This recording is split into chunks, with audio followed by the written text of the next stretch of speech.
BFM Business, BFM Crypto, la chronique.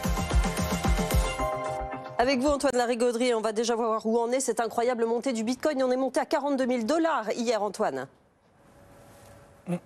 Oui, on fait une petite pause là. Ce coup-ci, les choses se calment un petit peu, mais on reste vraiment sur des cours fermes, les plus hauts d'avril-mai 2022, juste sous 42 000. On a eu une petite correction, quelques prises de bénéfices ces dernières heures. Pareil pour l'Ether d'ailleurs, qui reste tranquillement sur les 2200 $. Mais attendez, on a aussi Solana qui a continué à progresser, plus 3,5% sur la journée d'hier, plus 38% sur un mois.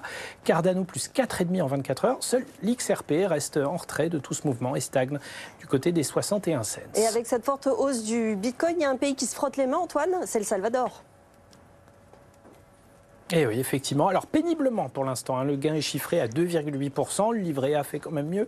Mais effectivement, sur les 3 ou 4 000 bitcoins détenus par le Trésor salvadorien, il n'y a pas de chiffre officiel à 100%, le profit est estimé à un peu plus de 3 millions de dollars désormais avec la hausse des cours, dit le président du pays.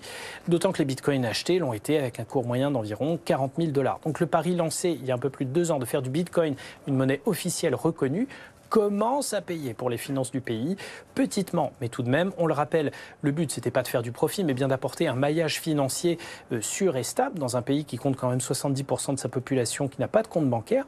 Et clairement, la hausse actuelle des crypto-monnaies est en train de transformer ce pari fou en initiative quand même rentable. Il faudra regarder aussi ce que ça donne du côté de la République centrafricaine, qui a fait ce choix-là aussi.